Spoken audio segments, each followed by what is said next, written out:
They say every empire begins with a single drop of blood. For Pietro Volta, that drop fell on the red clay soil of Georgia in 1891. And by the time his story ended, it had become an ocean dot. Close your eyes and imagine this: the turn of the 20th century, when America was still stitching itself together with immigrant dreams and industrial smoke. While most people think of New York, Chicago, or New Orleans when they hear organized crime, there was another city quietly brewing its own underworld: Atlanta, Georgia.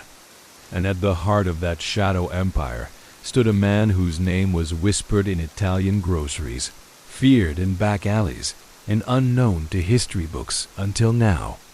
Pietro Volta, the Blackhand boss of the South. But before he became the puppet master pulling strings from Decatur Street to the railroad yards, before governors feared his influence and police captains took his money, Pietro Volta was just a boy.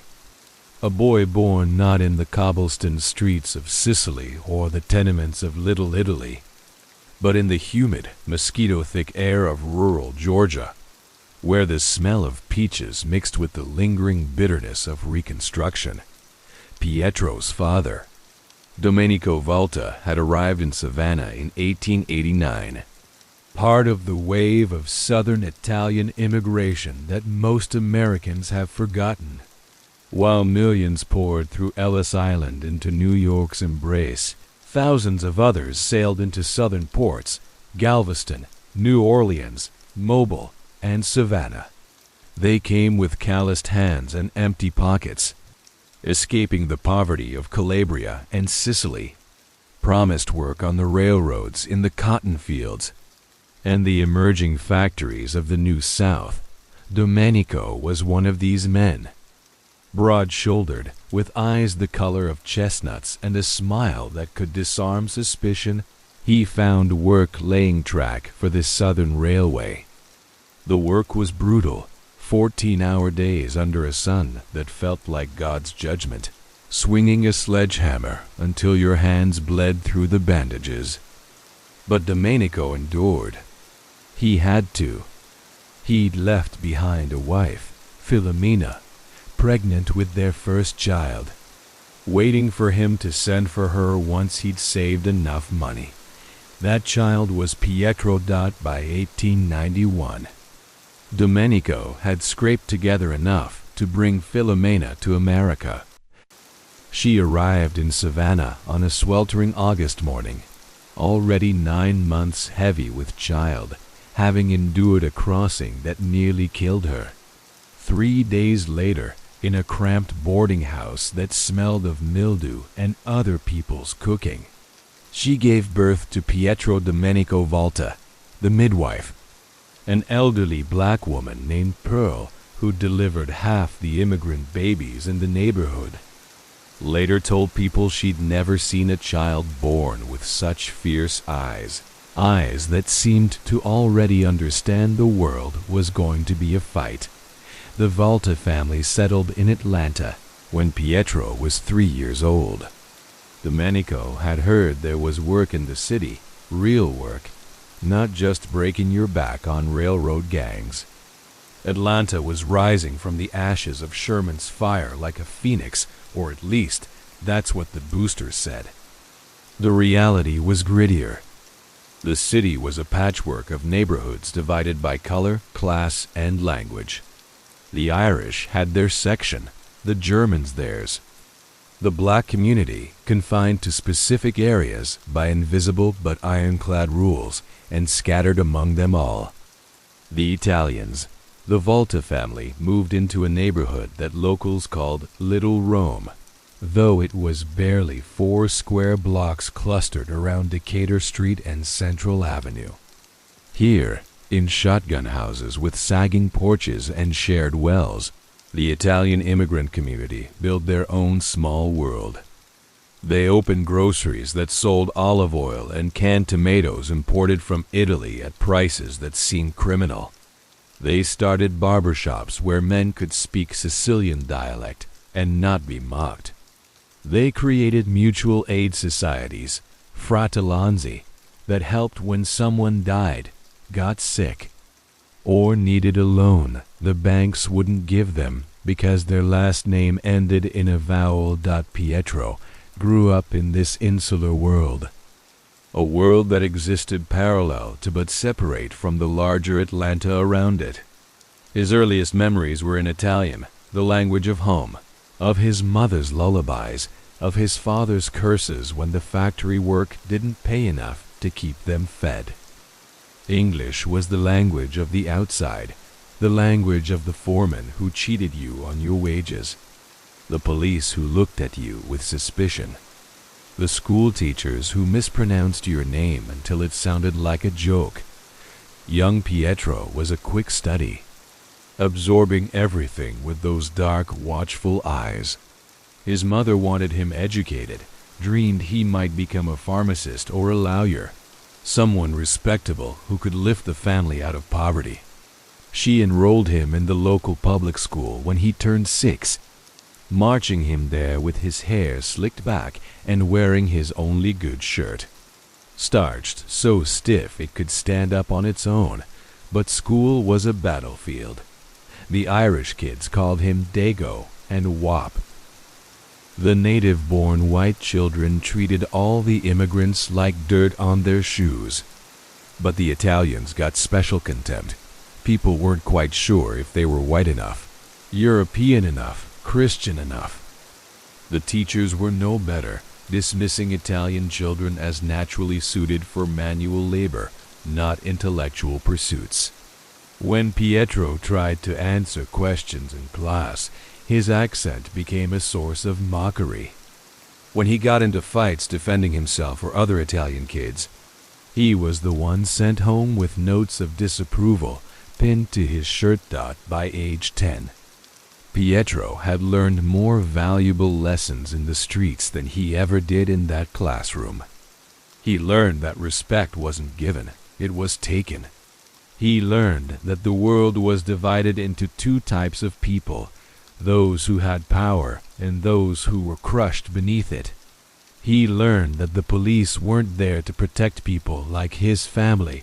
When a gang of white teenagers smashed the windows of his father's friend's grocery store, the police did nothing. When his own father was beaten and robbed of his weekly wages by 2 men who called him a dirty Italian, the police took a report and filed it away in a drawer full of similar complaints that would never be investigated. And Pietro learned something else, something that would shape the rest of his life. In the absence of justice, people created their own.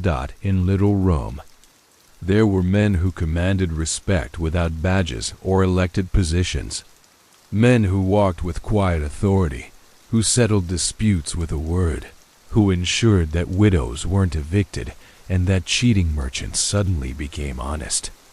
These men had power in a way Pietro's father never would. No matter how many hours he worked or how much he believed in the American dream, one of these men was Salvatore Zuturi Marchese, a Sicilian who'd arrived in Atlanta in the late 1880s and somehow, through means never quite explained, had become wealthy. He owned an importing business that dealt in olive oil, wine, and other goods from Italy.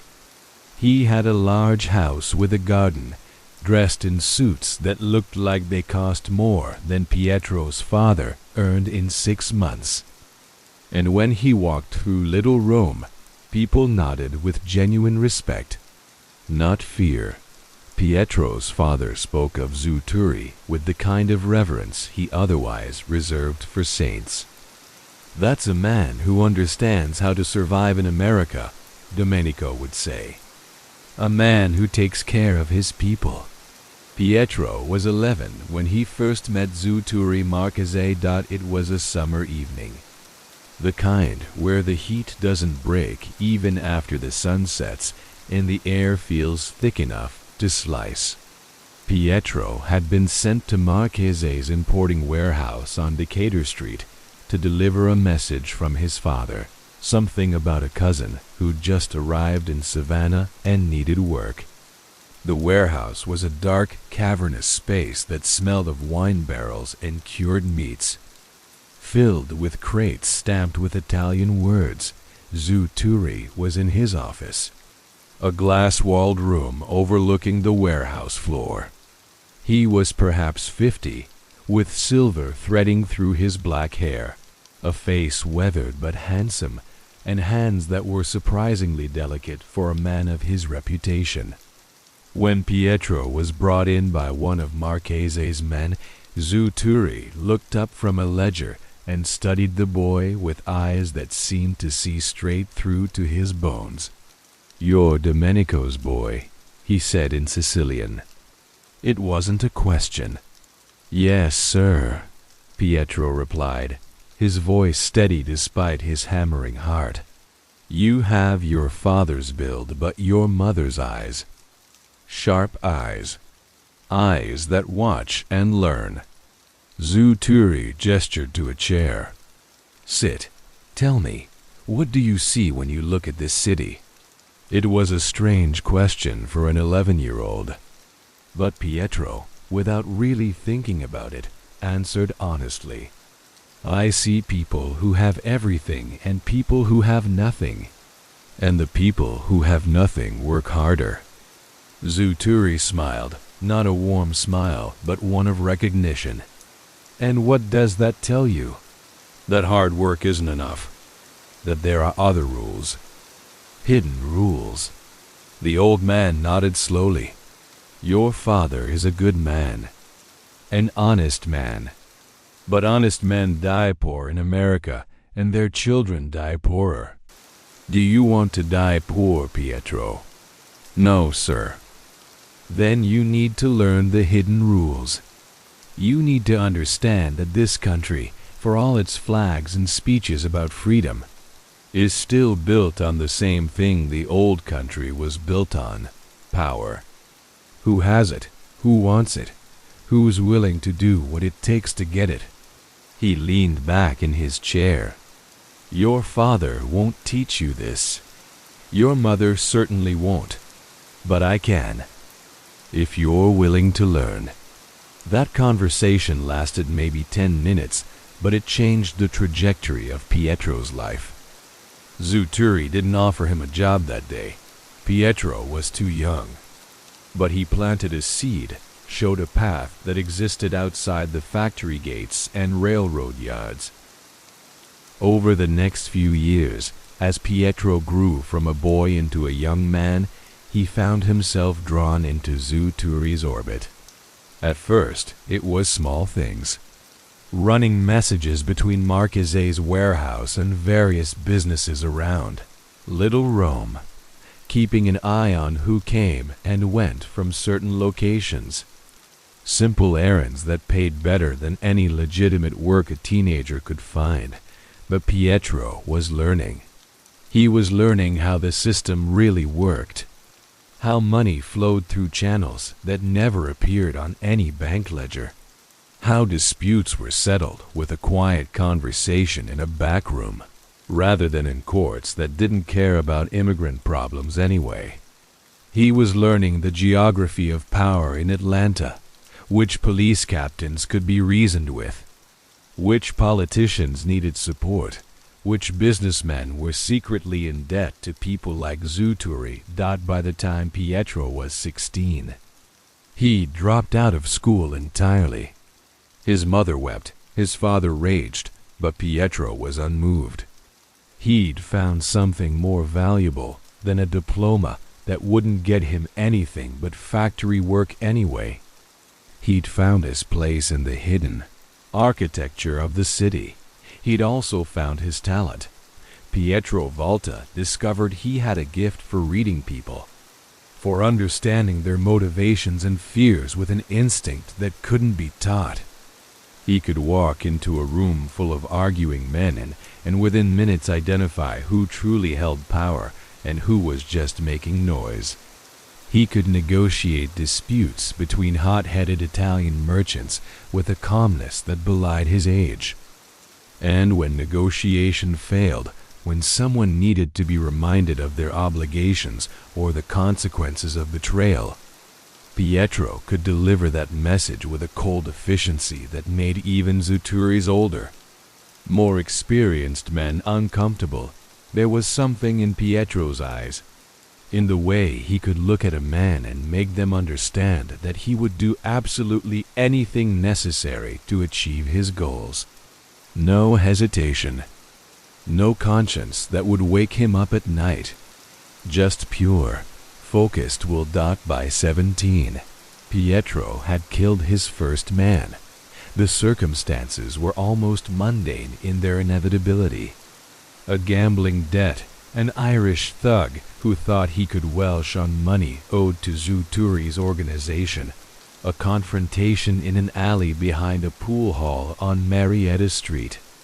The Irish tough was older, bigger, experienced in street violence. But Pietro was faster, colder, and willing to go further. When it was over, when the man lay bleeding out on the cobblestones with a knife wound that severed his femoral artery, Pietro felt nothing. No horror, no exhilaration. Just a kind of dark satisfaction at a job completed. He cleaned his knife on the dead man's coat, walked back to the pool hall, and told Zuturi's lieutenant that the matter was resolved. The news reached Zuturi the next day. The old Sicilian sent for Pietro, and when the young man arrived at Marchese's home, he found the boss sitting in his garden, sipping wine beneath a pergola heavy with grapevines. "Sit," Zuturi said. Pouring a second glass, they sat in silence for a long moment. Finally, Marchese spoke. "There are men who can do violence when they must. Fear or anger or desperation forces their hand. Then there are men who can do violence as easily as breathing, who don't carry it with them afterwards like a weight. You," he looked at Pietro with those evaluating eyes, "are the second kind. That makes you dangerous. Dangerous men are either invaluable or fatal, to themselves and others. The question is, which will you be?" Pietro met his gaze without flinching. "Invaluable, sir, to those who earn my loyalty." Zuturi smiled, genuinely this time, and raised his glass in a toast. "Then welcome, Pietro Volta, to the real family business." Pietro was 17 years old. The year was 1908, and his education in the hidden empire of Georgia's underworld was just beginning. As the evening shadows lengthened in Zuturi's garden, as the smell of jasmine mixed with pipe tobacco and aged wine, as the distant sounds of Atlanta's streetcars and factory whistles drifted over the walls, Pietro Volta made a silent promise to himself. He would never be like his father, breaking his body for pennies and respect that never came. He would never be powerless, vulnerable, dependent on the mercy of a system designed to keep him down. He would become the system itself. Or he would die trying. What Pietro couldn't know, sitting there with wine on his tongue and blood still under his fingernails, was that he would succeed beyond even Zuturi's ambitious imagination. That within 15 years he would eclipse his mentor and build an empire that reached from the cotton warehouses of Atlanta to the railroad terminals of Chattanooga, from the mining towns of northern Georgia to the port of Savannah. That he would become a myth, a name whispered in Italian and English alike, a power that even the legitimate world would have to acknowledge, if never quite understand. But that story, the story of Pietro Volta's rise to become Georgia's Blackhand boss, the architect of a criminal empire hidden in the shadows of the Peach State, that story was just beginning. And like all stories of power, it would be written in blood, ambition, and the cold calculation of a young man who learned early that the world had no mercy for the weak. The question was never whether Pietro Volta would leave his mark on Georgia's history. The question was how deep that mark would cut and how many would bleed when he carved it. Power, someone once said, is not taken. It's built brick by brick, favor by favor, fear by fear. Until one day you realize you're standing atop a mountain of your own making, and everyone else is looking up at you from the valley below.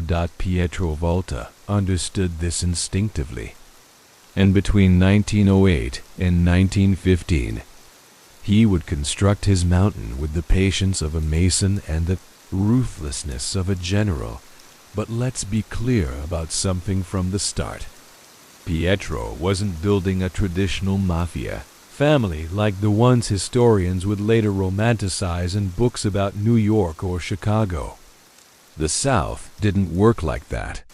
The Italian immigrant population in Georgia was too small, too scattered, too vulnerable to the particular racial politics of the region to operate like the northern syndicates.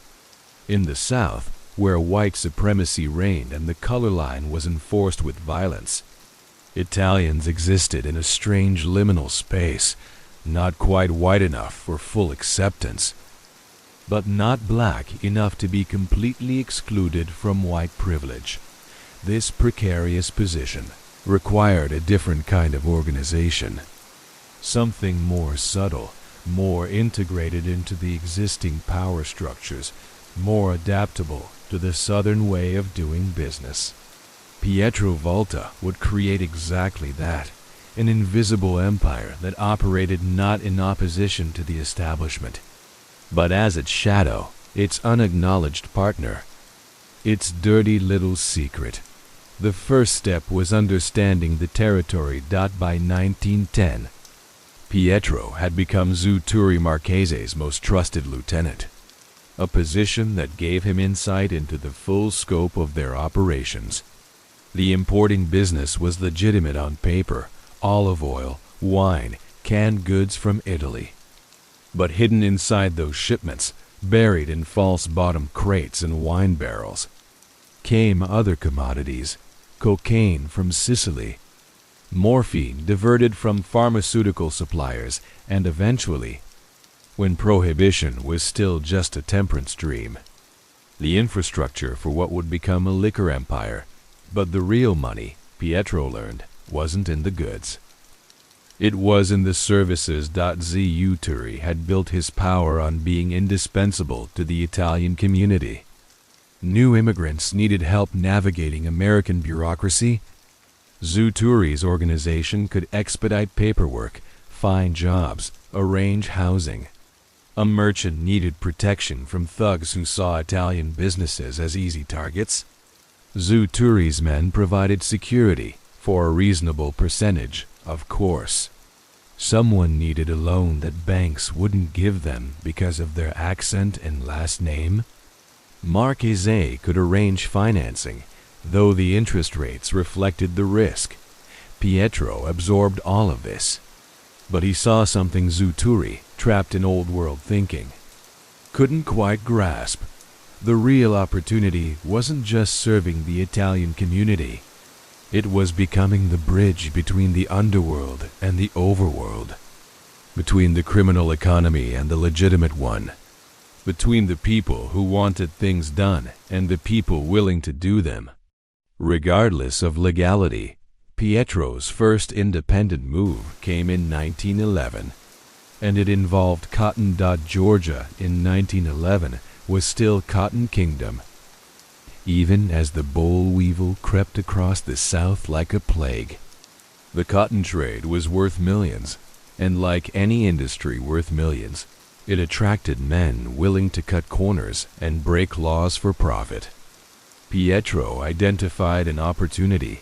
Warehouse workers at the Southern Cotton Warehouse Company were systematically skimming bales from the inventory. selling them to fences who moved the stolen cotton through gray market channels. The operation was sloppy, the workers greedy and unorganized. Pietro approached them with a proposal. Instead of each man acting independently, risking exposure and getting caught eventually, they'd work for him. He'd organize the operation, provide reliable fences, ensure the stolen amounts were small enough to escape notice, and protect them if anyone got suspicious. In return, he'd take 60% of the profits. The workers balked at first. 60% seemed outrageous. But Pietro explained the mathematics of their current situation. Right now, you're taking 100% of risk for maybe $40 a month each. With me, you take 20% of the risk for $30 a month. You make slightly less money, but you don't go to prison. Which is the better deal? They saw his logic. Within 3 months, Pietro had organized similar operations at 4 different cotton warehouses across Atlanta. The profits were substantial, but more importantly, he'd established something valuable: a reputation for making criminal enterprises more efficient and safer for everyone involved. Word spread in that shadowy economy that existed beneath Atlanta's respectable surface. The young Volta kid, barely 20 years old, had a mind for organization and the connections to make problems disappear. When a crew of railroad workers wanted to systematically steal copper wire and brass fittings from the southern railway yards, they came to Pietro. When a group of dock workers in Savannah were ready to start pilfering imported goods, they reached out to the Volta organization, as it was becoming known, for structure and fences dated by 1912. Pietro was running what amounted to a criminal supply chain management company, taking a percentage from dozens of small to medium theft operations across Georgia. The beauty of the system was its invisibility. He never touched the stolen goods himself. He never directly gave orders for any specific theft. He simply connected people who had access to valuable goods with people who could move those goods. Taking his percentage for the service of organization. But Pietro was already thinking bigger. The problem with theft operations, he realized, was their unsustainability. Eventually, inventory systems would improve, security would tighten, or someone would get sloppy and the whole operation would collapse. Real power, lasting power, came from controlling something people needed continuously, something that would generate income regardless of economic conditions or law. Enforcement attention. That something was vice. Atlanta, in the 1910s, was a city of profound contradictions. Officially, it was a model of New South progress, a major railroad hub, growing industrial center, capital of Georgia, and increasingly the commercial capital of the entire Southeast. The city fathers promoted Atlanta as refined, cultured, Christian, and forward-thinking. Unofficially, Atlanta was a wide-open town for gambling, prostitution, and every other vice that flourished when you had a large transient population: railroad workers, traveling salesmen, business visitors, a significant military presence, Fort McPherson, and a city government more interested in graft than governance. The vice trade was controlled by a loose coalition of operators, madams running brothels, gamblers operating card rooms and policy wheels, saloon owners running after-hours joints.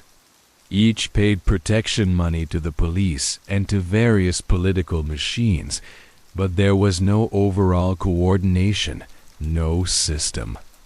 And where there's no system, Pietro saw opportunity. His entry into vice came through Maria La Rosa, an Italian woman from Palermo who ran a high-end brothel on Whitehall Street, catering to businessmen and politicians. Maria was smart, ambitious, and constantly fighting off attempts by Irish and native-born competitors to push her out. When 3 of her girls were beaten by thugs trying to intimidate her into selling her operation, she sent word to Pietro Volta. Pietro arrived at her establishment the next evening, impeccably dressed in a new suit that announced his rising status. Maria received him in her parlor, a surprisingly tasteful room with velvet furniture and gaslight fixtures that created an atmosphere more like a wealthy home than a brothel. "You have a problem," Pietro said without preamble. "These men who attacked your girls, they work for Sean McGlintock, who wants your building. He thinks you're vulnerable because you're Italian, a woman, and don't have the connections to fight back." Maria nodded, her face hard. "I know who's behind it. The question is, can you do something about it?" "I can. But first, let me ask you something. Why do you run one house when you could run 5? Why do you pay protection to 6 different people when you could pay to one and receive actual protection instead of just the promise of it?" Over the next 2 hours, Pietro laid out a vision. He would provide real security for her operation, not just police protection, but physical security from street-level thugs. He would help her expand to additional locations. He would ensure that her girls were protected, that customers who got violent or refused to pay were dealt with efficiently, that competitors understood attacking her was attacking his organization. In return, he wanted 30% of her profits and her cooperation in building a larger network. "You want to be a pimp," Maria said flatly.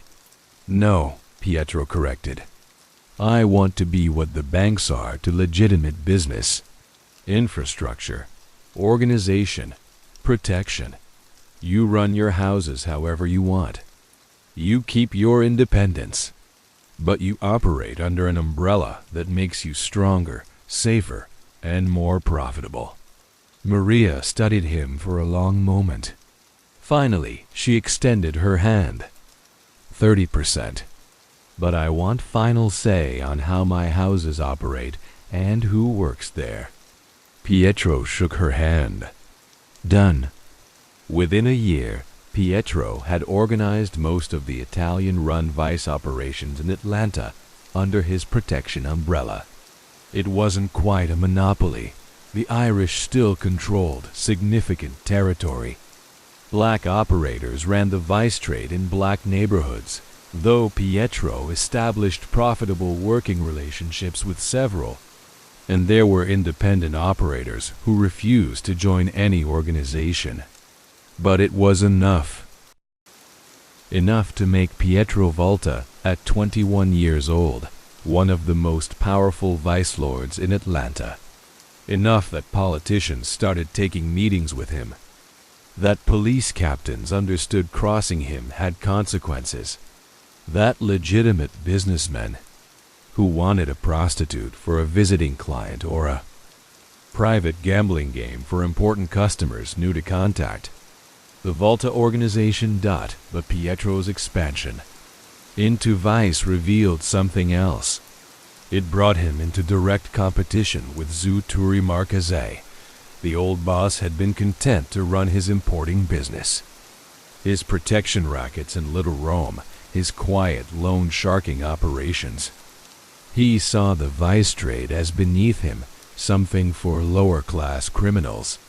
But when Pietro's operations started generating more money than Turi's traditional rackets, when Pietro started commanding more respect and fear on the streets, when young Italian men in Atlanta started seeing Pietro as the future and Turi as the past, the old man recognized the threat.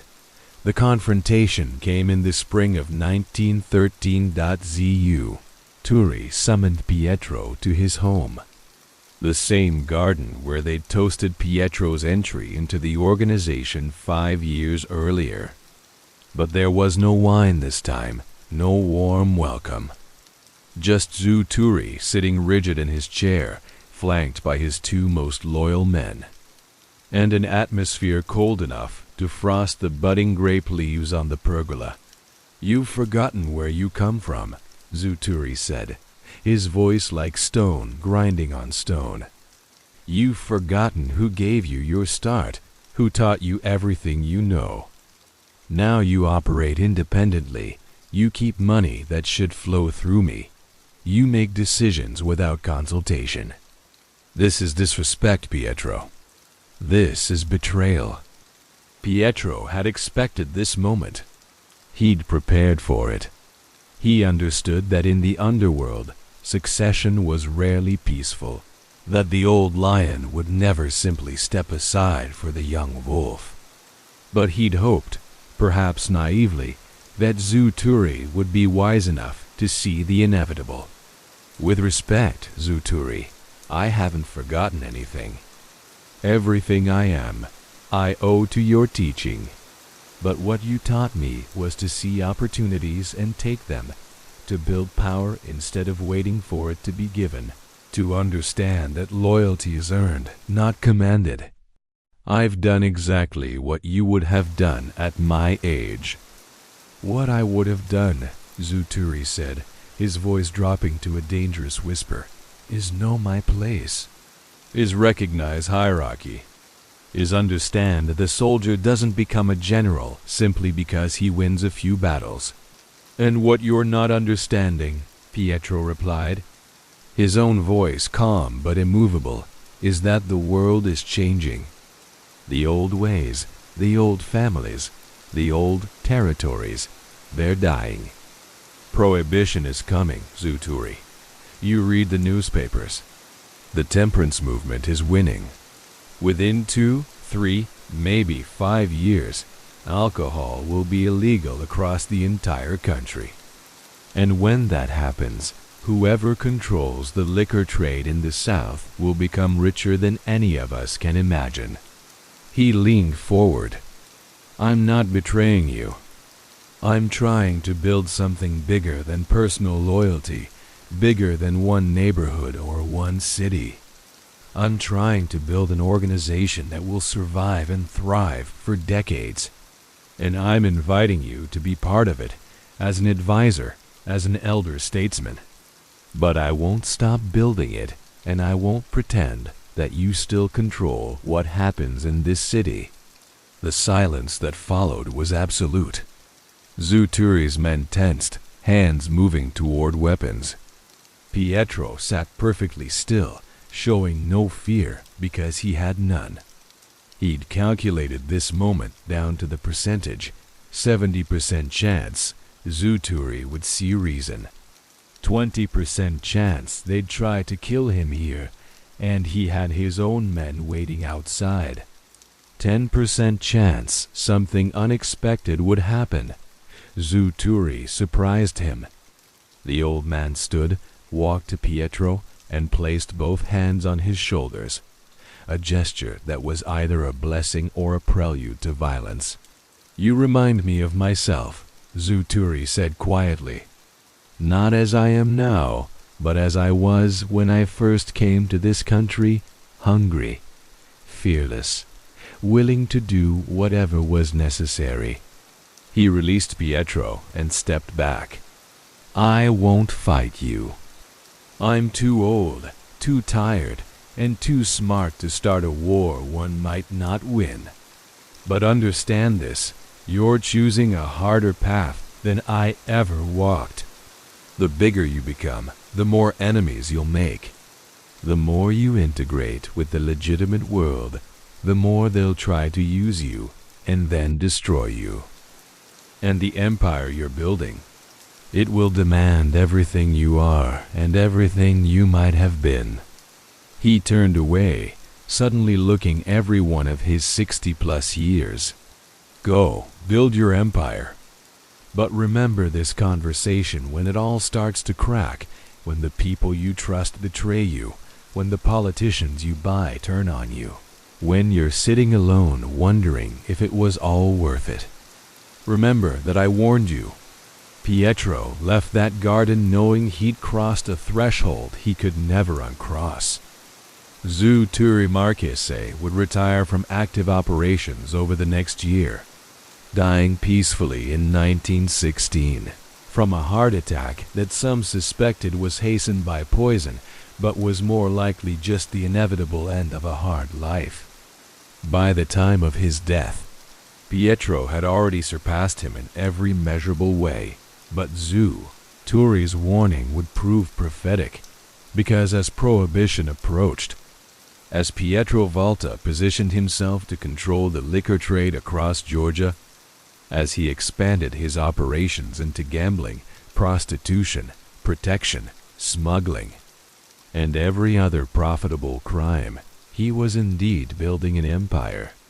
And empires, as history teaches us, require constant maintenance, constant vigilance, and constant willingness to destroy anything that threatens them.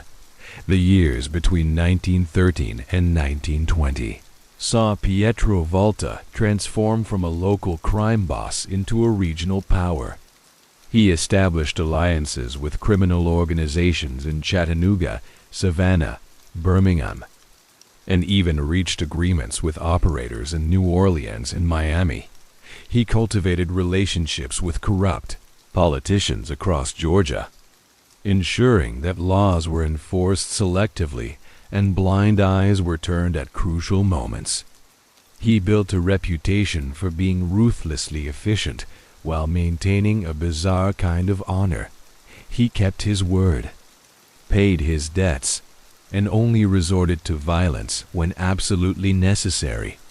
But when necessary, the violence was swift and overwhelming. Closing parenthesis dot.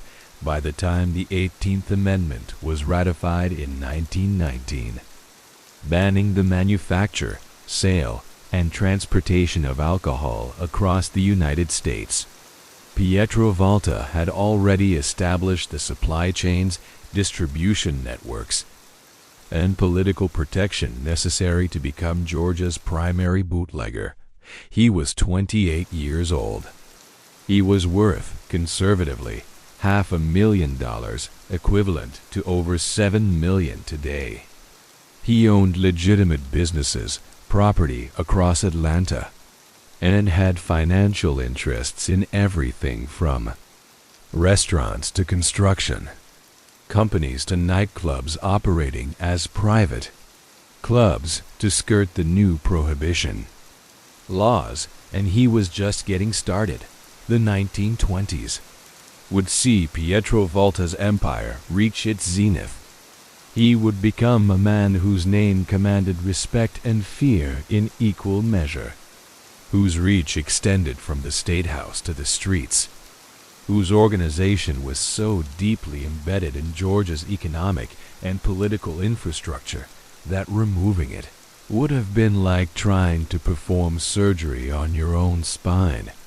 But we're getting ahead of ourselves, because the rise to power, as thrilling as it was merely the foundation.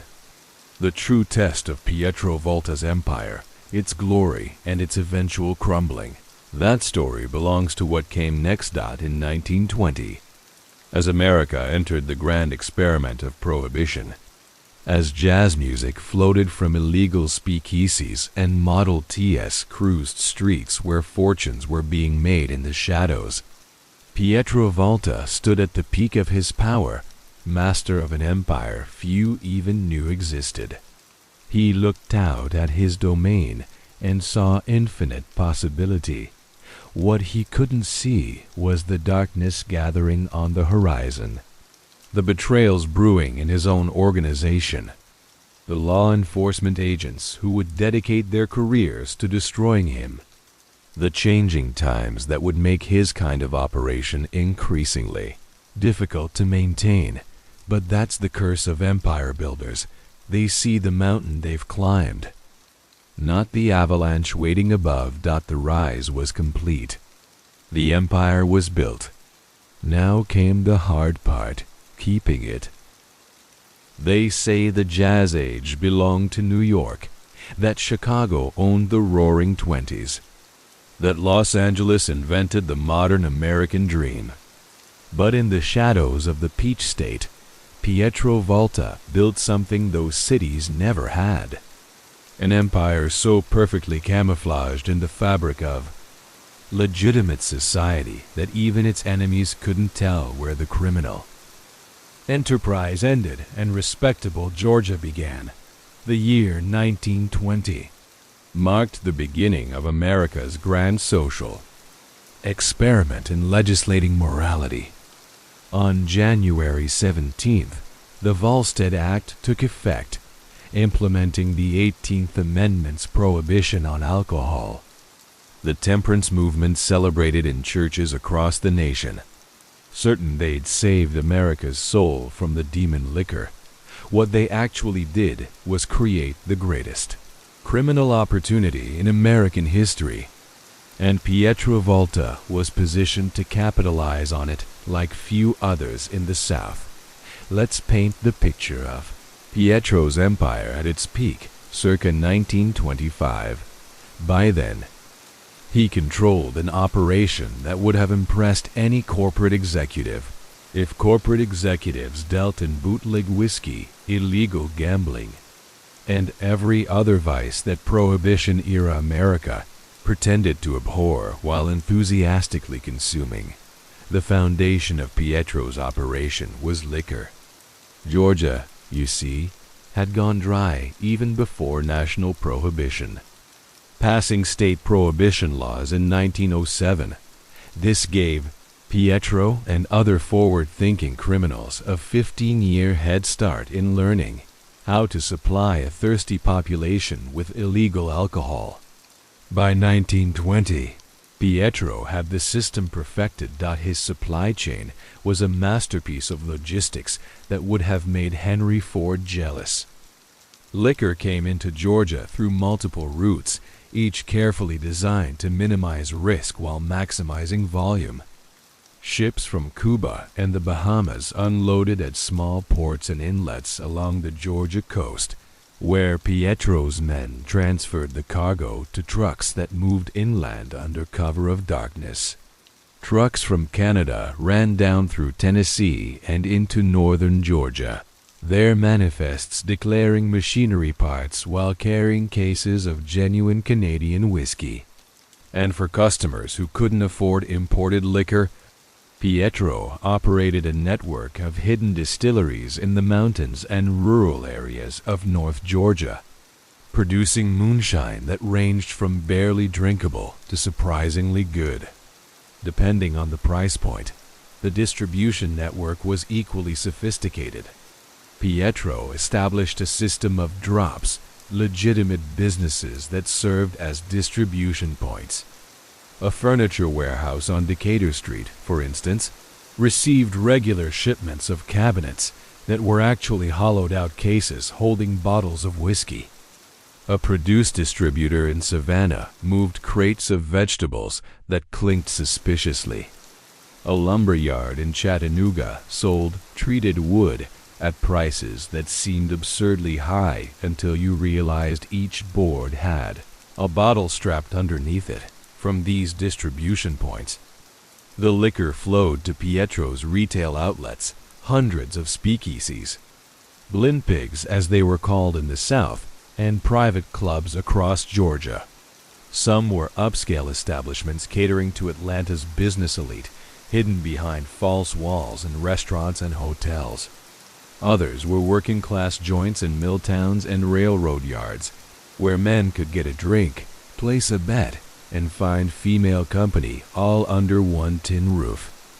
The money was staggering. Pietro's organization was grossing an estimated $50,000 per month by 1925, over $850,000 in today's currency. And that's just from liquor. Add in gambling, Pietro controlled most of the policy wheels. Numbers rackets and high-stakes card games in Atlanta. Prostitution.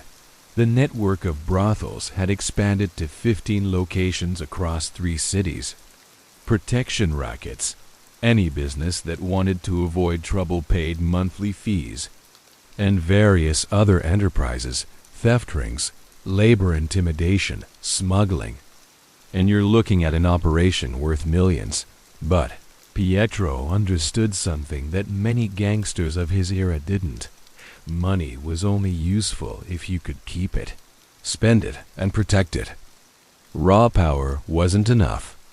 You needed legitimacy. This is where Pietro showed true genius. He began systematically investing his criminal profits into legitimate businesses, creating a network of restaurants, nightclubs, construction companies, real estate holdings, and import-export firms that served both as money laundering operations and as genuine profitable enterprises. By 1925, Pietro Volta was, on paper, a successful Italian-American businessman, a minority owner in a dozen legitimate companies, a property holder, a respected, if somewhat mysterious figure in Atlanta's Italian community. He donated to churches. He contributed to Italian mutual aid societies. He sponsored youth baseball teams. When the Georgia flood of 1925 devastated parts of North Georgia, Pietro Volta's charitable foundation was among the first to provide relief supplies and rebuilding funds. The newspapers praised his generosity, never quite connecting the dots between his unexplained wealth and the criminal empire funding it. Pietro also cultivated relationships with the political establishment that went far beyond simple bribery.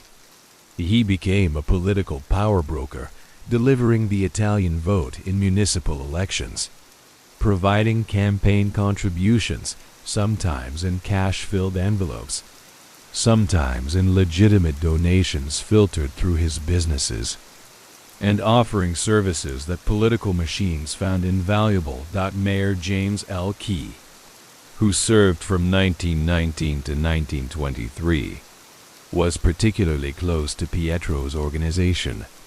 When Key needed union trouble at the city's streetcar barns resolved quickly and quietly, Pietro's men negotiated a settlement. When Key wanted to ensure certain candidates won positions on the city council, Pietro delivered votes from Italian, Irish, and working-class wards. In return, Key ensured that police raids on Pietro's establishments were always conveniently timed, usually hitting competing operations or sacrificial locations Pietro had already planned to shut down. That building permits and licenses were processed with unusual speed, and that any serious investigation into Pietro's activities got buried in bureaucratic delays. The police were equally compromised. Pietro maintained a carefully calibrated system of payoffs that extended from beat cops to precinct captains to ranking officers in the Atlanta Police Department. The beauty of his system was its subtlety. He didn't try to own the entire force, which would have been impossible and conspicuous. Instead, he owned key figures in strategic positions, men who could steer investigations, warn of raids, and ensure that arrests, when they happened, never touched anyone important in his organization. Chief of Police James L. Beavers was on Pietro's payroll to the tune of $500 per month, a sum that represented more than his annual official salary. In return, Beavers made sure that any officer who showed too much initiative in investigating Italian criminal activity got transferred to undesirable posts. He also provided Pietro with intelligence on federal investigations, since local and federal law enforcement shared information. But Pietro's genius wasn't just in buying cops and politicians. It was in making himself indispensable to the establishment. He provided services that made the system work more smoothly. Labor disputes that might have turned violent were resolved through Pietro's mediation. Criminal elements that preyed on legitimate businesses, those who weren't paying Pietro protection anyway, found themselves arrested with suspicious efficiency. When the city needed things done that couldn't go through official channels, strike-breaking, intimidating reformers, ensuring certain people left town, Pietro's organization handled it with discretion. By 1925, Pietro Volta had achieved something remarkable. He'd become part of the machinery of power in Georgia, particularly in Atlanta. His criminal empire wasn't an alternative to the legitimate power structure. It was integrated into it, a shadow government that handled the dirty work the official government couldn't acknowledge, and Pietro himself had transformed from the watchful boy in the slick-back hair to a sophisticated operator who moved between worlds with ease. He dressed in expensive suits from New York tailors, drove a Cadillac V63, one of the most expensive cars of the era, lived in a mansion in Atlanta's Ansley Park, a neighborhood that had initially been restricted against Italians. But money had a way of overcoming such barriers, and maintained a public persona of refined respectability. He was 34 years old, unmarried, though he maintained relationships with several women, including a long-term mistress who was a singer at one of his nightclubs and at the absolute peak of his power. Men feared him, politicians courted him, business leaders quietly partnered with him, and the Italian community regarded him with a complex mixture of pride, fear, and gratitude. But empires always contained the seeds of their own destruction. And in 1925, several seeds were already germinating in the dark soil of Pietro's empire. The first was internal. Success breeds ambition, and Pietro's organization was full of ambitious men who'd watched the boss build his empire and wondered why they couldn't build their own. 3 men in particular represented growing threats. Antonio "Tough Tony" Giordano ran Pietro's gambling operations and controlled most of the numbers rackets. He was making a fortune and increasingly chafed at paying Pietro his percentage, especially since he'd built many of the gambling networks himself. Tony started quietly siphoning profits, testing how much he could steal before Pietro noticed. Francesco "Franco De Luca" was Pietro's enforcer, a man whose capacity for violence made even hardened criminals nervous.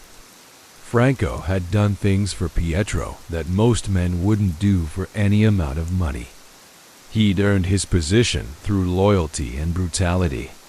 But Franco had started developing his own crew, men loyal to him rather than to Pietro, and had begun taking freelance work, extortion, murder for hire that Pietro hadn't authorized. And then there was Vincent Miseria, younger cousin to Pietro, a man who'd grown up idolizing his older cousin and working his way up through the organization. Vincent was smart, charismatic, and hungry for power. He'd also started secretly meeting with criminal figures in New York and New Orleans, exploring alliances that didn't run through Pietro. Pietro knew about all of this. His intelligence network was too good for him not to know. But he faced a calculation every boss faces, Act 2. Soon on incomplete evidence and risk looking paranoid and trigger-happy. Wait too long and risk giving your enemies time to consolidate their positions. He chose to watch and wait, believing he could control the situation. It was a mistake. The first of several that would eventually cost him everything. The second seed of destruction was external. Not all police were corrupt, and not all law enforcement was local. In 1924, J. Edgar Hoover had become director of the Bureau of Investigation, not yet the FBI, but heading that direction, and he was determined to make his reputation by going after major criminals. The Bureau opened an office in Atlanta in 1924 and assigned agents to investigate organized crime in the Southeast. One of those agents was Robert McAllister, a young, ambitious, and crucially, incorruptible investigator who saw Pietro Volta's organization as his ticket to promotion. McAllister was one of those rare individuals who couldn't be bought, threatened, or misdirected. He was also smart enough to understand that local law enforcement was compromised and that any successful investigation would have to be conducted in complete secrecy. Using only federal resources, McAllister began his investigation in late 1924, working with a small team of agents who carefully documented Pietro's operations without tipping him off. They traced money flows, interviewed witnesses outside Georgia where Pietro's influence didn't reach, and slowly built a case not just for prohibition violations but for something bigger. A federal racketeering case that would eventually become a model for future organized crime prosecutions. Pietro knew the federal investigation existed. Chief Beavers had warned him, but he made a critical error in judgment.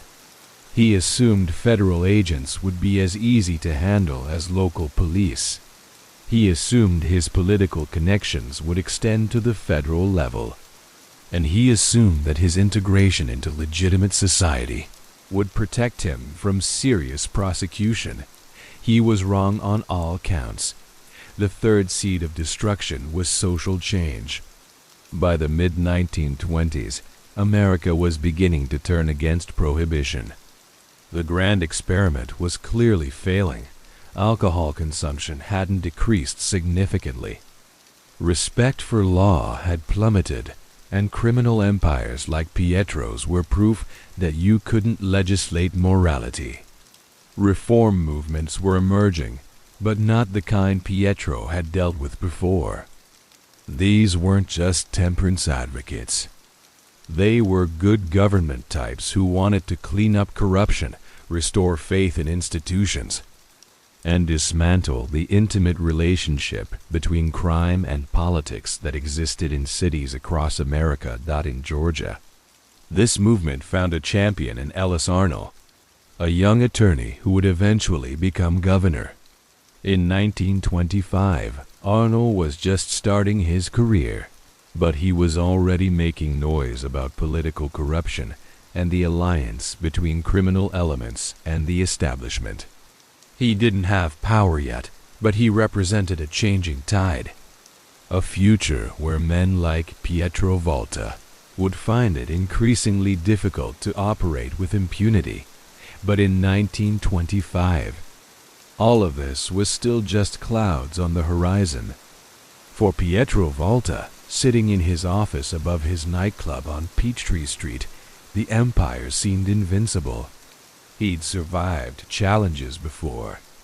He'd outmaneuvered rivals, outlasted reformers, and built an organization that had weathered raids, arrests, and periodic crackdowns. Not one incident from this peak period perfectly encapsulates both Pietro's power and his growing hubris. In April 1925, a prominent Atlanta businessman named Robert Stanton made the mistake of testifying before a grand jury investigating police corruption. Stanton owned a chain of hardware stores and had been pressured into testifying about protection payments he'd made to police on behalf of Pietro's organization. His testimony was damaging, providing detailed records of payoffs and naming names. Pietro called a meeting in the back room of his restaurant, La Stella. Present were his top lieutenants, Tony Giordano, Franco De Luca, Vincent Miseria, and 3 others. Pietro sat at the head of the table, calm but radiating controlled fury. "Gentlemen," he said, "we have a problem. Robert Stanton has forgotten the basic principles of business. When you accept certain services, you don't then complain about the cost. Mr. Stanton needs to be reminded of his obligations and the consequences of forgetting them." Franco De Luca leaned forward, eager. "I can handle this. Make it look like a robbery or an accident or—" "No," Pietro cut him off. "No violence. Violence makes martyrs and creates investigations. Mr. Stanton needs to understand his error without anyone being hurt." Over the next 3 days, Robert Stanton's world fell apart in ways that couldn't be traced directly to Pietro, but were clearly his work. Stanton's hardware stores were suddenly hit with building code violations that shut them down pending expensive repairs. His main supplier, for reasons they wouldn't explain, canceled their contract. The bank that held his business loans called them in, demanding immediate repayment. His insurance policies were canceled, and through intermediaries, he received a message: "Recant your testimony and memory." And all these problems disappear. Robert Stanton withdrew his testimony, claimed he'd been confused and pressured by overzealous prosecutors. The grand jury investigation fizzled. Stanton's problems vanished as quickly as they'd appeared. And the message to anyone else considering cooperation with authorities was clear. Pietro Volta's reach was long, his power vast, and his retribution creative. It was a perfect display of power. It was also the kind of arrogance that comes before a fall, because while Pietro was demonstrating his invincibility in April 1925, Robert McAllister's federal investigation was entering its second year. While Pietro was making problems disappear with phone calls and bought influence, McAllister was building an airtight case, witness by witness, document by document, outside the reach of Pietro's corruption. And while Pietro was sitting atop his empire, confident in his ability to control everything in his domain, his own organization was rotting from within. Loyalty replaced by greed, respect replaced by resentment, and the bonds that had held his empire together slowly dissolving in the acid of success. The peak of power is a dangerous place. The view is magnificent, but you're exposed to every wind, and the only direction from the summit is down. Pietro Volta would soon learn this lesson in the most brutal way possible. But in 1925, in the golden glow of his empire's zenith, he looked down at Atlanta spread beneath him like a kingdom, and believed himself untouchable. The lights of his speakeasies glowed in the night. The money flowed like water. The politicians bowed. The police looked away. The world was his dot, and somewhere in the darkness, the forces that would destroy him were gathering, patient and implacable as history itself. There's a moment, they say, just before an empire falls, when everything seems perfect. The sun shines brighter, the victories feel sweeter, and the future stretches out like an open road. That's not confidence. That's the moment before the avalanche, when the mountain is already cracking beneath your feet and you haven't felt the tremor yet. For Pietro Volta, that moment came on a warm evening in May 1926. He was sitting in the private booth of his newest nightclub, the Midnight Room, watching a jazz quartet from New Orleans fill the air with music that made even hardened criminals tap their feet. Around him sat allies, associates, and admirers, a tableau of power that would have made Caesars jealous. A state senator was at one table, sharing drinks with a federal judge. At another, The vice president of one of Atlanta's largest banks laughed at jokes told by one of Pietro's gambling lieutenants. Beautiful women glided between tables. Champagne flowed like water, despite prohibition, naturally. And the smoke from Cuban cigars created blue hazes in the candlelight. Pietro surveyed his domain and felt, perhaps for the first time in his ruthlessly pragmatic life, something approaching contentment. He'd built this. A poor immigrant kid from Little Rome had created an empire that even the legitimate world had to acknowledge. He was 35 years old, wealthy beyond measure, and more powerful than men who'd inherited fortunes and connections. What Pietro couldn't know as he listened to jazz and sipped 25-year-old scotch, was that his empire had already begun its collapse. The first cracks had appeared months earlier. They just hadn't reached the foundation yet. The destruction came from 3 directions simultaneously, like a perfectly coordinated military attack. Except this wasn't coordination. It was just bad luck or karma, or the inevitable mathematics of living by the sword. The first blow came from within his own organization. It started with tough Tony Giordano. Tony had been skimming from the gambling operations for over a year, growing bolder as Pietro failed to notice or chose not to act. By early 1926, Tony was stealing roughly $10,000 per month, a fortune in itself, but a fraction of what the gambling operations generated. Small enough that Pietro's books didn't show obvious discrepancies.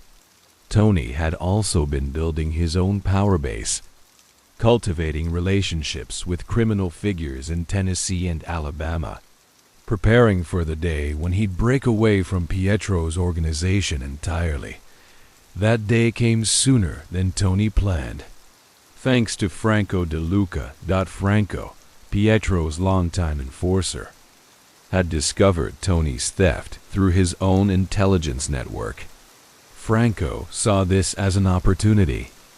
If he could expose Tony to Pietro, he'd eliminate a rival and elevate his own position. But Franco made a critical miscalculation. He assumed Pietro would respond with violence, would order Tony killed as an example to others. Franco was prepared to handle that execution and consolidate control over both the gambling and enforcement arms of the organization. What Franco didn't anticipate was Pietro's restraint.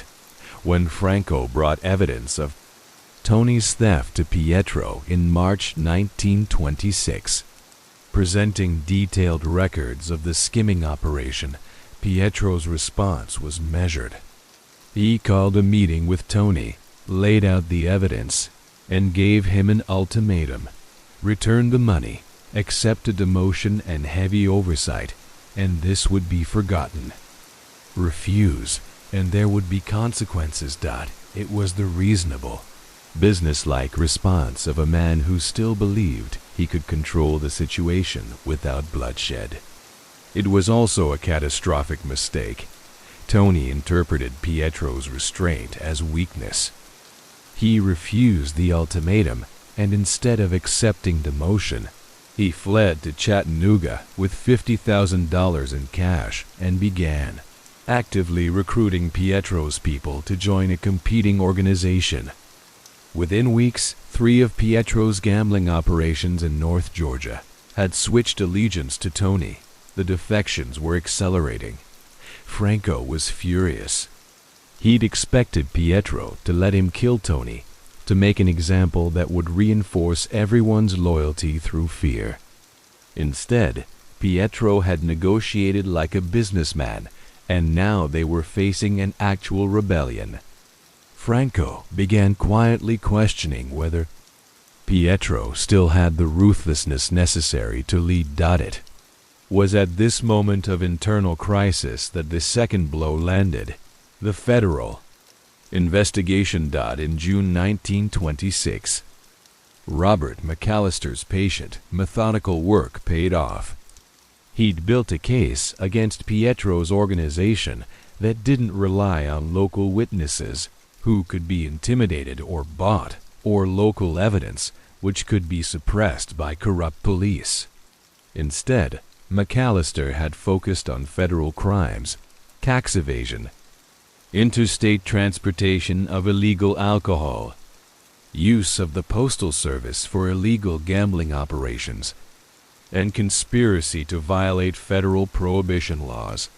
The key to McAllister's case was financial records. He'd obtained banking records from institutions outside Georgia where Pietro couldn't suppress them. He'd documented money flows through legitimate businesses that showed income far exceeding what those businesses could legally generate. He'd identified property purchases and expenditures that Pietro couldn't possibly afford on his legitimate income. Most devastating, he'd convinced a handful of people on the periphery of Pietro's organization, not criminals themselves, but accountants, lawyers, and business managers, to testify in exchange for immunity.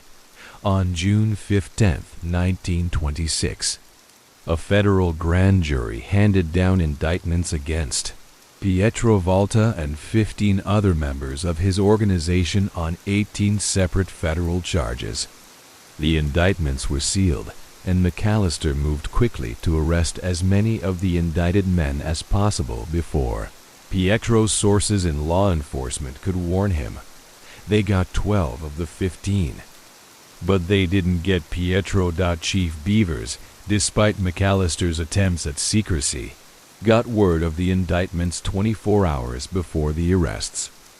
He sent a messenger to Pietro's home at 3 in the morning with a simple message: "The federals are coming. You have maybe a day." Pietro had approximately 16 hours before federal agents would arrive at his mansion with arrest warrants. He used those hours efficiently. First, he sent messages to all his business associates and political contacts, warning them the federal heat was coming down and that they should distance themselves immediately. He didn't ask for their help or loyalty. He knew it wouldn't be forthcoming. He just gave them time to cover their own tracks. Second, he liquidated everything he could easily convert to cash. He had associates empty safe deposit boxes, close out certain bank accounts, and collect debts that could be collected quickly. He raised about $200,000 in a few hours, a massive fortune, but only a fraction of his actual wealth, most of which was tied up in property and businesses he couldn't liquidate in time. Third, he prepared to run. This is where the story gets murky, where legend and reality blur together. What's certain is that Pietro Volta was not in his Ansley Park mansion when federal agents arrived on June 16th at 6 a.m. with arrest warrants. What happened next has been the subject of speculation, rumor, and debate for decades. According to some accounts, Pietro fled to New York, where he had connections with Italian criminal organizations that helped him disappear. Other stories claim he went south, possibly to Cuba or Mexico. Some swear he never left Georgia, that he hid in the mountains of North Georgia for months, protected by Italian families in remote communities. The truth is probably less dramatic. Evidence suggests Pietro spent several weeks moving between safe houses in rural Georgia and Tennessee, using contacts from his bootlegging network to stay ahead of federal agents. But he quickly realized that running was unsustainable. He couldn't access most of his wealth. His organization was collapsing in his absence, and the federal government, unlike local police, wouldn't give up or be bought off. Meanwhile, back in Atlanta, the third blow was falling: total organizational collapse. With Pietro gone and 12 lieutenants arrested, The empire began tearing itself apart. Franco De Luca, seeing an opportunity, tried to take control of what remained. He gathered Pietro's remaining enforcers and announced he was now in charge. That Pietro was finished whether he came back or not. But Franco had miscalculated again. Vincent Masiria, Pietro's cousin, challenged Franco's authority. Vincent had his own supporters, men who believed that leadership should stay in the family, that Franco was just muscle who'd gotten above his station.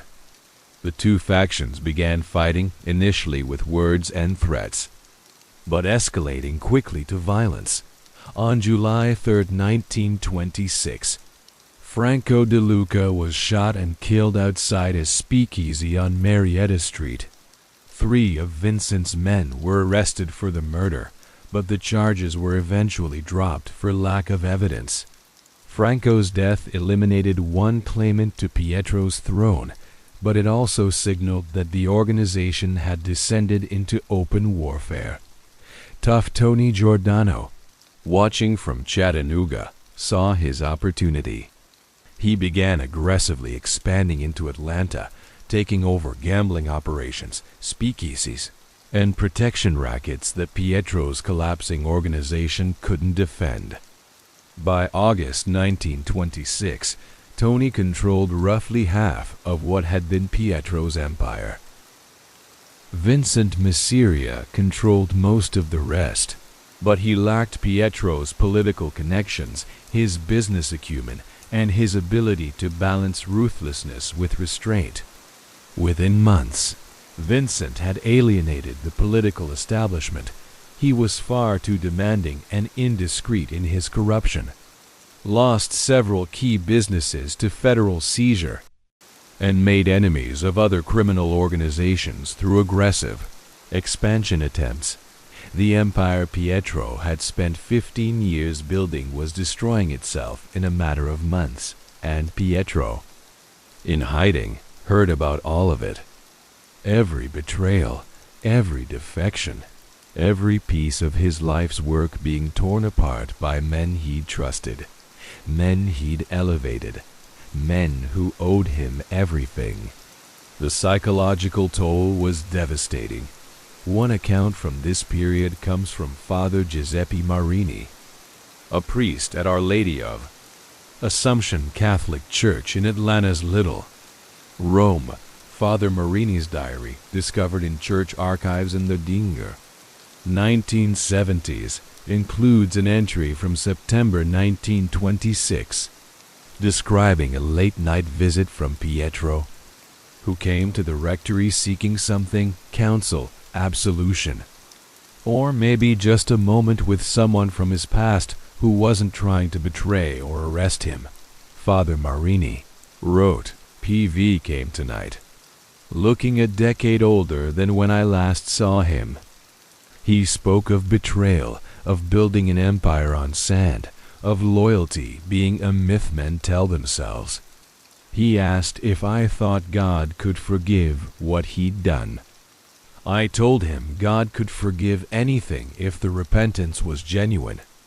He laughed, not with humor, but with something darker, and said he wasn't repenting, just wondering if perhaps he'd gone to all this trouble, built all this power for nothing. I thought I was building something that would last," he told me. "Something beyond my father's poverty and powerlessness."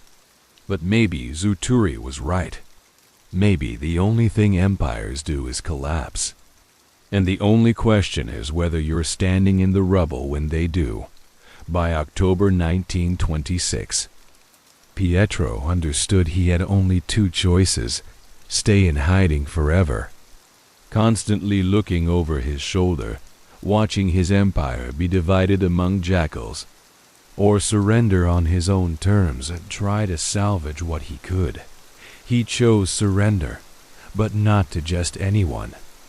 Pietro reached out through intermediaries to Robert McAllister, the federal agent who'd built the case against him. He proposed a deal.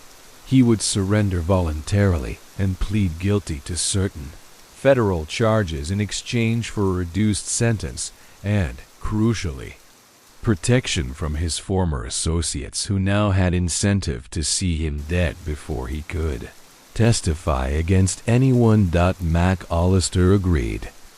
With one condition: Pietro had to provide information, not testimony necessarily, but information about the extent of corruption in Atlanta's political establishment and law enforcement. McAllister wasn't interested in small-time criminals. He wanted to expose the system that had allowed Pietro's empire to flourish. On November 3, 1926, Pietro Volta walked into the federal courthouse in Atlanta accompanied by 2 federal agents. The newspapers went wild. The man who'd been a ghost for 5 months, whose name had been whispered in back rooms and cursed in police stations, was suddenly very real, very present, and very finished. His trial in federal court took place in January 1927. Pietro, following his agreement with McAllister, pleaded guilty to tax evasion, conspiracy to violate prohibition laws, and illegal interstate commerce. In exchange for his cooperation with federal investigators, the extent of which was never publicly disclosed, he received a sentence of 12 years in federal prison. 12 years. For a man who'd built an empire, who'd controlled a city, who'd lived like a prince and been feared like a tyrant, it seemed almost anticlimactic. No dramatic trial, no defiant last stand. Just a guilty plea and a sentence delivered by a judge who looked at Pietro with something like disgust and disappointment. But the punishment went beyond prison time.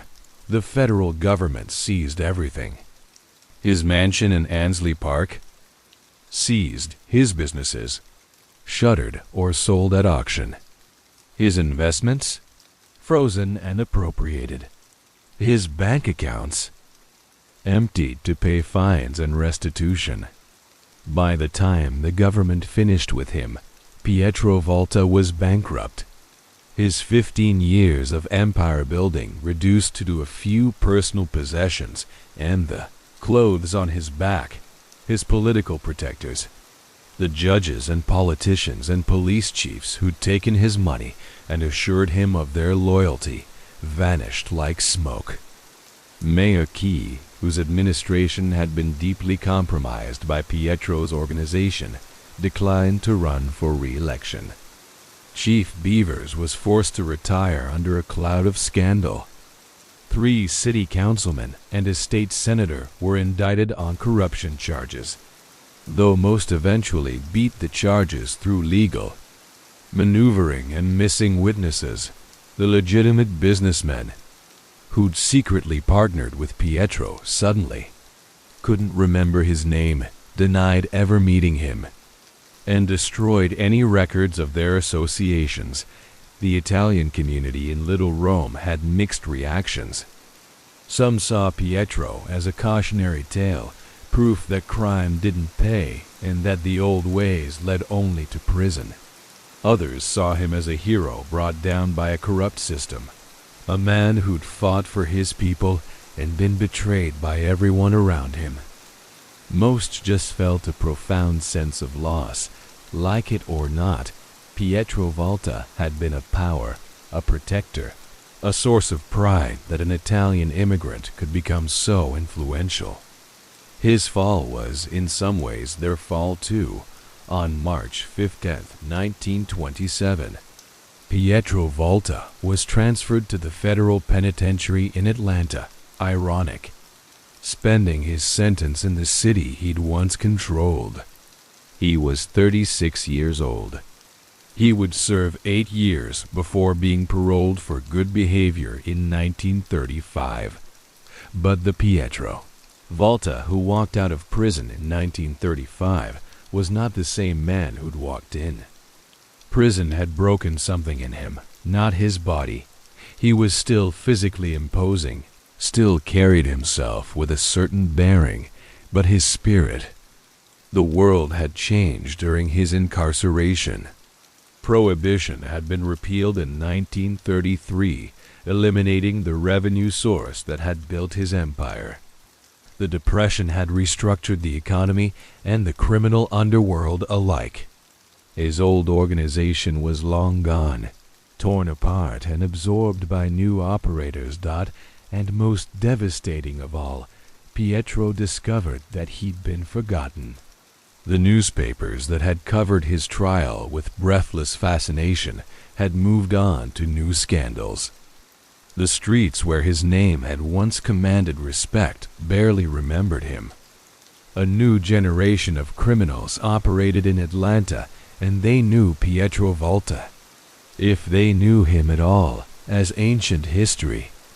A relic from the bootlegging days, Pietro Volta, the man who'd built a hidden empire, who'd controlled Georgia's underworld for nearly a decade, who'd lived like a king and been feared like a demon, was now just another ex-convict trying to navigate a world that had left him behind. He tried to rebuild, of course. Men like Pietro don't surrender easily. He reached out to old contacts, tried to establish new operations, attempted to reclaim even a fraction of his former power. But the world had changed too much. The old alliances were gone.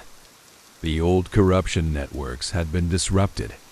And perhaps most importantly, Pietro himself had changed.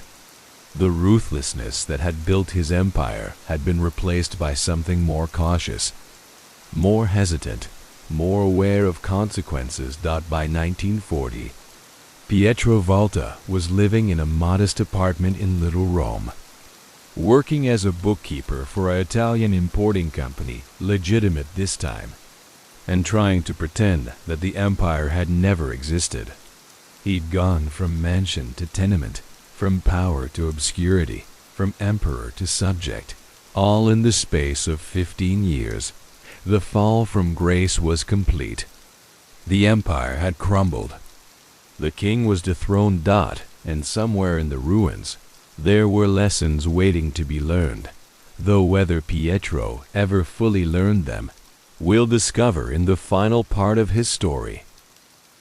In the end, every empire leaves behind only three things: ruins, stories, and questions. Pietro Volta's empire left all three scattered across Georgia like fragments of a shattered mirror, each piece reflecting a different truth about power, ambition, and the American dream's dark underside. Pietro Volta died on February 17, 1959, in a charity hospital in Atlanta. He was 67 years old, alone except for a niece who'd been informed of his condition and arrived too late to say goodbye. The death certificate listed the cause as heart failure, which was technically true, but didn't capture the full story. Pietro's heart had been failing for years, not the physical organ, but the metaphorical one. The part of him that had once burned with ambition and believed in the empire he was building. The funeral was small. Perhaps 30 people attended, mostly elderly members of Atlanta's Italian community who remembered him from the old days. There were no politicians, no police chiefs, no businessmen who'd once courted his favor. Those men were either dead or had carefully edited their own histories to exclude any association with Georgia's Blackhand boss. Father Giuseppe Marini, the same priest who'd counseled Pietro during his fugitive days, presided over the funeral mass. His eulogy was careful, balanced, walking the line between honoring the dead and acknowledging the sins. Pietro Volta, the old priest said, was a man of his times, shaped by poverty and discrimination into something the world called a criminal, but who saw himself as a survivor. We leave it to God to judge his soul. Our job is to learn from his life. But what exactly were the lessons? That's where the story gets complicated, where history and morality intersect in ways that resist easy answers.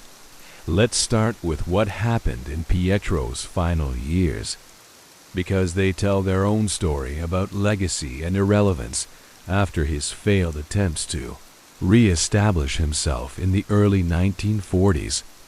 Pietro essentially withdrew from the criminal world. He worked legitimate jobs: bookkeeper, produce warehouse manager, finally a clerk in a legal office that handled immigration cases. He lived modestly, almost invisibly, in the same 4-block radius of Little Rome where he'd grown up. The mansion in Ansley Park, the Cadillac, the expensive suits, all of that was gone. Replaced by a single room in a boarding house, a second-hand coat, and the kind of anonymity that poor immigrants know instinctively. He never married. The women who'd been part of his life during the Empire years had all moved on, some to other men, some to other cities, some to memories they preferred to forget. Pietro maintained a few friendships with old-timers from the neighborhood, men who'd known him before the Empire and didn't ask questions about what came after.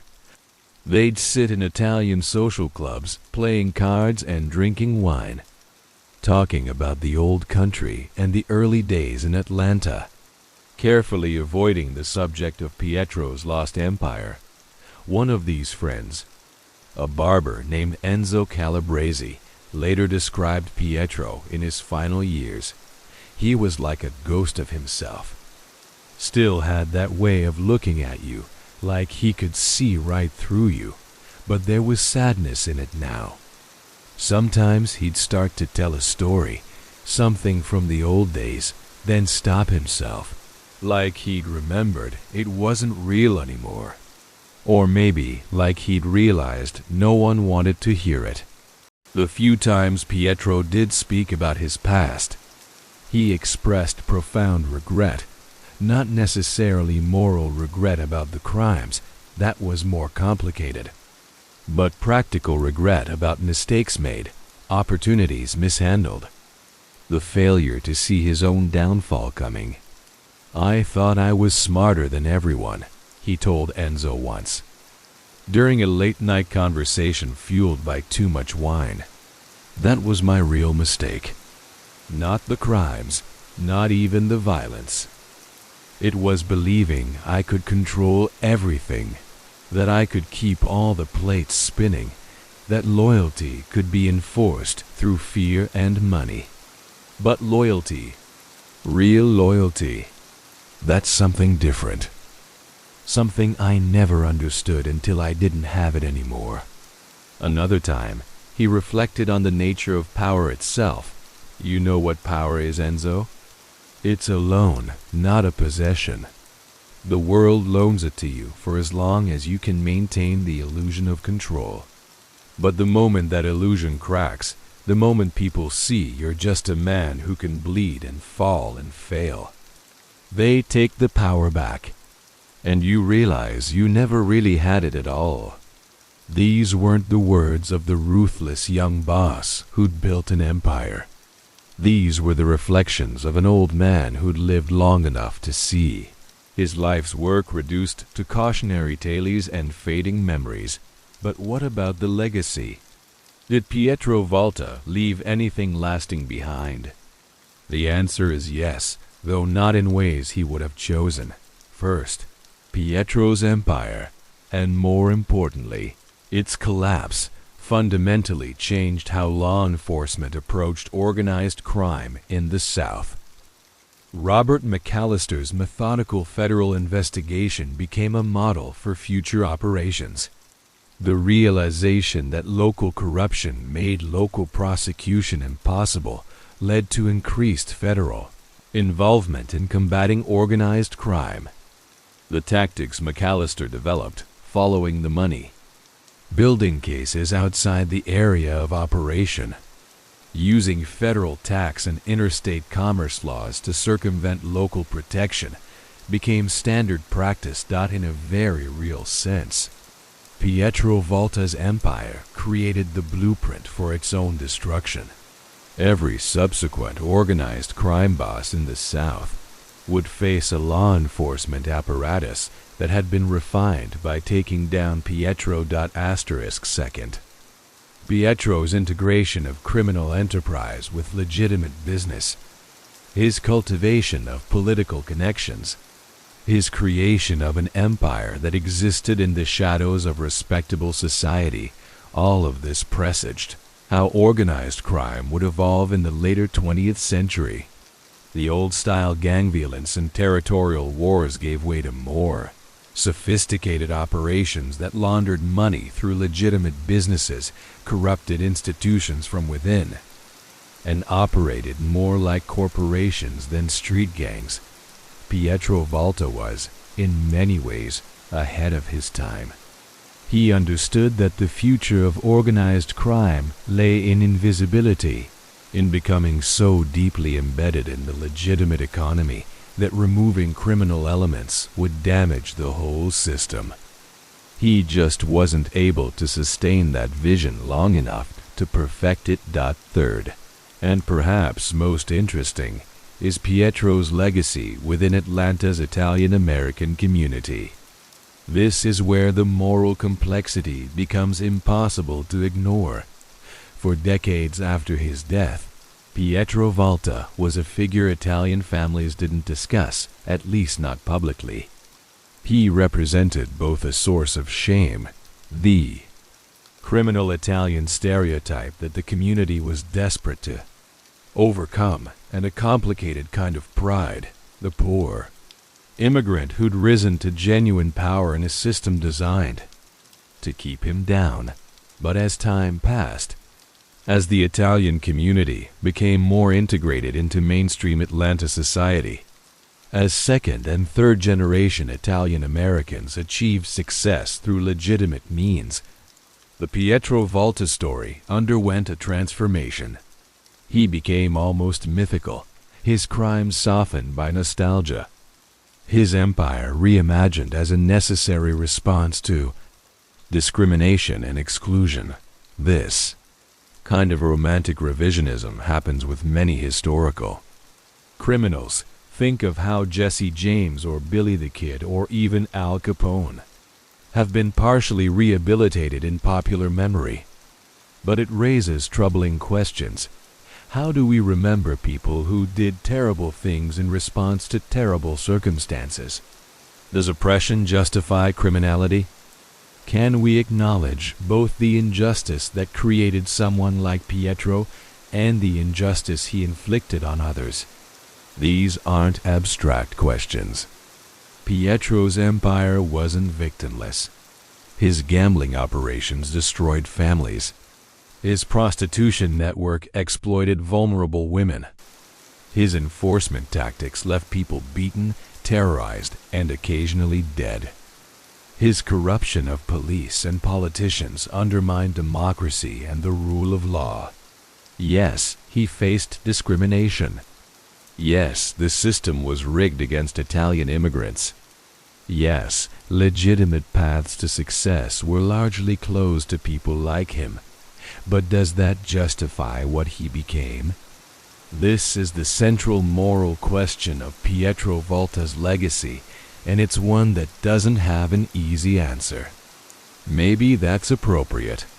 Maybe complicated historical figures should make us uncomfortable, should resist simple categorization as hero or villain.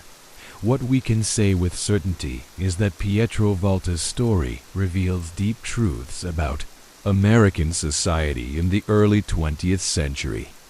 It reveals how Prohibition, a well-intentioned attempt to legislate morality, instead created criminal opportunities that corrupted entire institutions and enriched men who would have remained small-time operators in a legal alcohol market. It reveals how discrimination and exclusion can create alternative power structures, how communities denied access to legitimate success will sometimes create their own systems of advancement.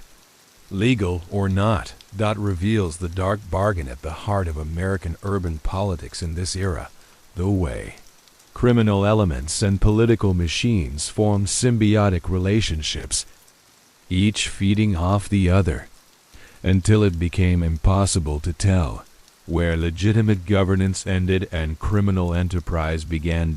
It reveals how fragile empire is, how quickly power can dissolve, how loyalty purchased with fear and money evaporates the moment the fear recedes and the money stops flowing. And perhaps most fundamentally, it reveals the tragedy at the heart of the American dream. Pietro Volta wanted what every immigrant wanted: security, success, respect, power. He wanted to lift himself above the poverty and powerlessness of his father's generation. He wanted to be somebody in a country that told him he was nobody. He achieved all of that for a time. He built his empire, commanded his respect, lived his version of success, and it meant nothing in the end. The empire crumbled. The respect evaporated. The success was revealed as illusion. And he died alone in a charity hospital, just another forgotten old man from Little Rome.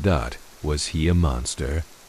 By any reasonable moral standard, yes. He hurt people, corrupted institutions, and lived by violence and intimidation. The fact that the society around him was unjust doesn't erase his own injustices. Was he a victim? Also yes. A victim of poverty, discrimination, systemic exclusion, and a society that promised opportunity while building walls to prevent people like him from legitimately accessing it. Was he a cautionary tale? Absolutely. A reminder that power built on criminality is ultimately unsustainable.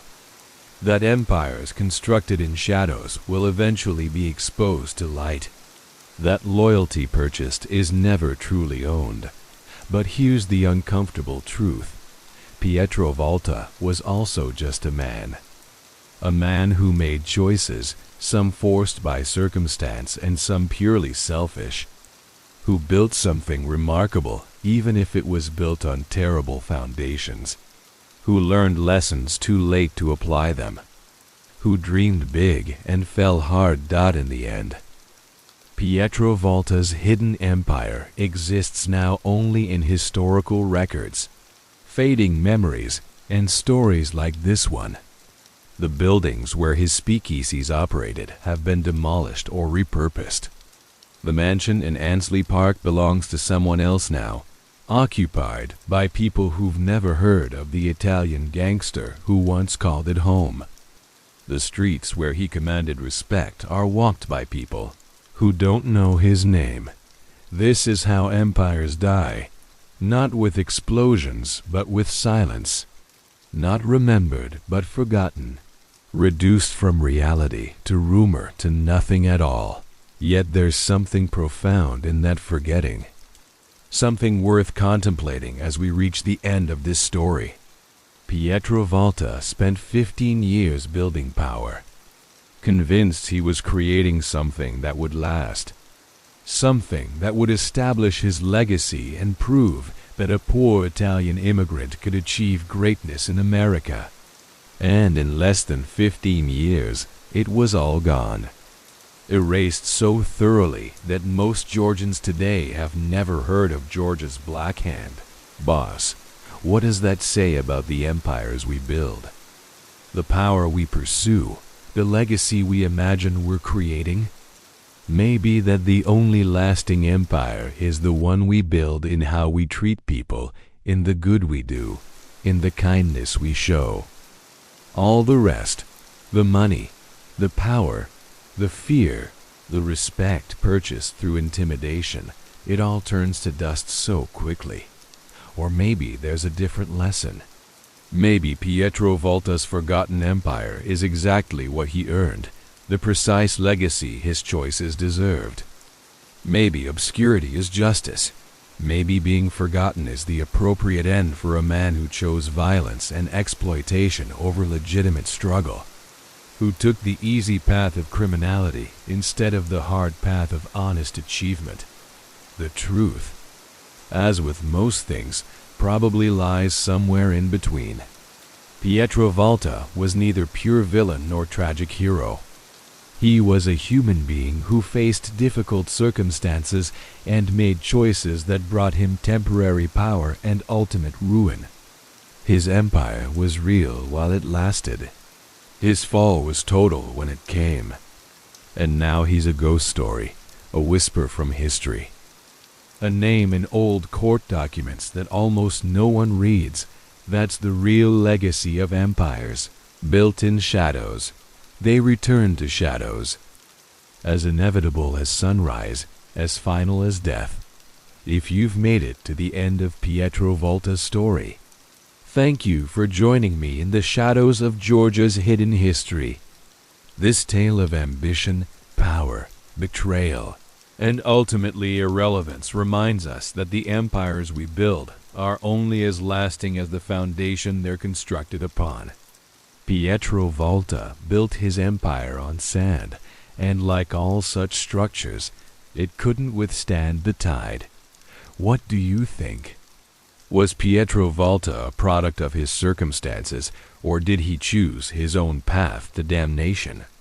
Could he have used his talents for good, or was the criminal life inevitable given the discrimination and exclusion he faced? I'd love to hear your thoughts in the comments below. If you enjoyed this deep dive into the forgotten underworld of the American South, make sure to subscribe and hit that notification bell. We've got more stories from the shadows of history coming your way. Tales of gangsters, con artists, rebels, and outlaws whose names you've never heard, but whose stories will haunt you long after you've heard them. Next time, we're heading to the bayous of Louisiana to uncover the story of a criminal empire built on voodoo, violence, and the unique chaos of New Orleans in the 1930s. You won't want to miss it. Until then, remember, the brightest empires often cast the darkest shadows, and the higher you climb, the further you have to fall. Stay curious, stay skeptical, and I'll see you in the next story from the shadows.